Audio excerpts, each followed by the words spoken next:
أحب قبل ما أبدأ الحقيقة أشكر الأبناء المتسابقين وأولياء الأمور على حضورهم وتشريفهم معنا النهاردة. كان جات لي فرصة أنا وزوجتي امبارح الحقيقة إن احنا نزورهم ونمضي بعض الوقت معهم، وقد كده كنا فرحانين والسعادة فعلا كانت مالية قلوبنا، وأنا فعلا فخور بيهم وبحييهم، لأن زي ما حضراتكم هتشوفوا دلوقتي برضو يمكن بعضهم هيطلع ويقرأ بعض آيات القرآن، حاجة فعلا تفرح، حاجة تفرح فعلا بجد. أحب كمان إني أشكر كل اللي ساعدونا في المؤسسة من ساعة ما بدأنا. في ناس كتير اشتغلت بالجهد وبذلت جهد كبير، وأشكرهم الحقيقة من قلبي.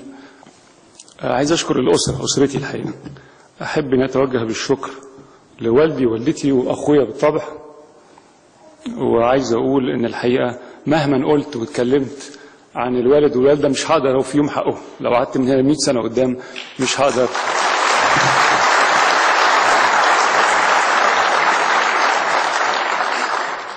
الوالد بالنسبة لي هو القدوة والمثل الأعلى، اتعلمت منه كتير في حياتي وما زلت بتعلم منه لحد النهاردة.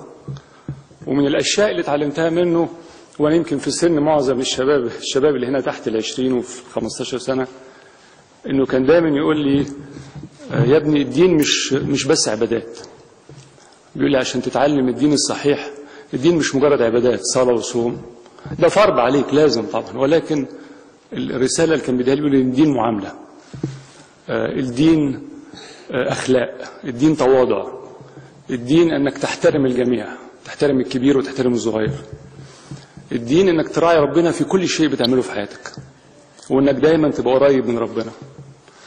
وأنا فاكر كلامه كان دايما يقول لي وبكده هيبقى عندك قوة كبيرة ويمكن راحة نفسية وسكينة جواك، تقدر تقابل أي صعوبات أو أي مشكلة تقابلك في حياتك. وبالتالي لما بفتكر كلامه النهاردة وأي ابتلاء، لأن الابتلاء هو اختبار، في رأيي الابتلاء هو اختبار من الرب للعبد. فكل التحية والحب والتقدير لوالدي ووالدتي.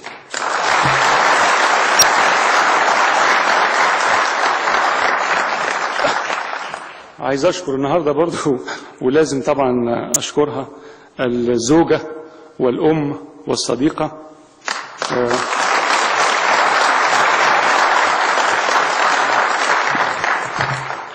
وزي ما الدين بيقول، أو على الأقل العلم يعني، إن الدين بيقول لنا وبيعلمنا كده إن ربنا لما بيحب حد ويكون راضي عنه بيرزقه بالزوجة الصالحة.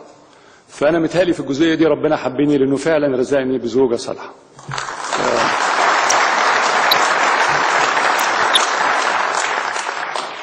وأخيرا عايز أشكر أخيرا في الترتيب، ولكن مش أقل في المقام والمعزة والحب، شخص كان من ساعة ما بدأنا المؤسسة هو دائم السؤال على المسابقة بتاعة القرآن، وعايز يعرف الأعمار قد إيه ومين حافظ قد إيه، وعايز يعرف إذا كان في أطفال في سنه حافظين أجزاء ولا لأ. فقرر أن يكون بنفسه معنا هنا عشان يحتفل بإخواته في تكريم المسابقة حفظ القرآن. أنا بتكلم عن عمر مبارك ابني، موجود معنا هنا عمر.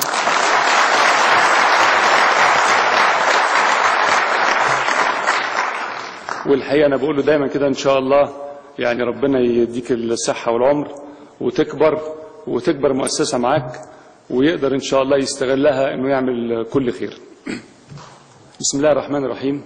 السيد الدكتور محمود حمدي زقزوق وزير الأوقاف، الأبناء الفائزون، السيدات والسادة أولياء الأمور، الحضور الكرام، أرحب بكم جميعا، ويسعدني أن نلتقي اليوم ونحن على أعتاب عام هجري جديد يحمل إلينا الذكرى العطرة لهجرة سيدنا محمد صلى الله عليه وسلم.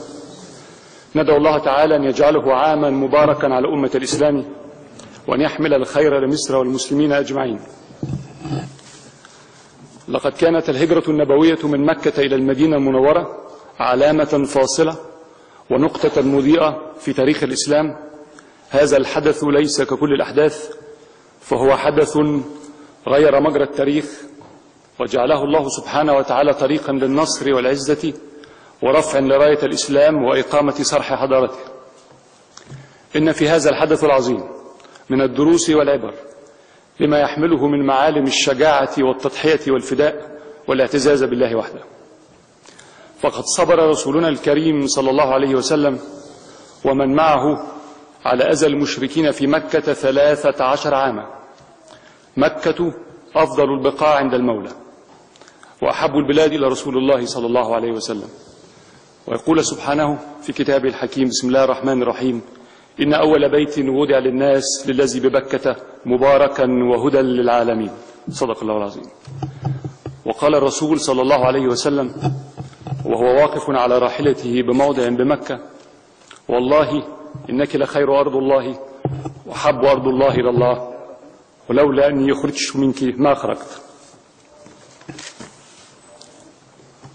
وأنا الحقيقة وأنا بحاول أجهز الخطبة لقيت 3 أبيات شعر عن مكة، وأنا بكتب وأقولهم فزوجتي قالت لي الحقيقة حاجة، قالت لي: علاء ما تتفزلكش. قلت لها: لا، دول في 3 أبيات شعر عن مكة، بس أنا يعني قعدت في التشكيل مع أستاذ اللغة العربية بتاع ابني عشان أحاول أنطقها يعني نجيبها صح، ولكن أنا عجبوني فاسمحوا لي هقراها لكم. ويقول الشاعر في وصف مكة: بمكة نور يهز الشعور وينطق كل فتى أخرسي، يجاذب قلبي إليها الهوى ففي غيرها القلب لم يأنسي، وبيت العتيق لنا قبلة نفديه بالنفس والأنفس.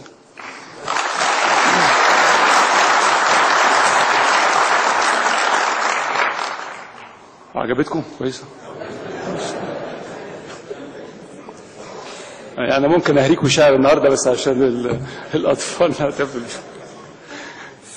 ثم أذن الله تعالى له بالهجرة، فانتقل بدعوة الإسلام لساحة جديدة، وأمضى 10 سنوات في نشر كلمة الله قبل أن يلحق بالرفيق الأعلى، فبلغ الرسالة وأدى الأمانة ونصح الأمة ودعا إلى الله حتى أتاه اليقين.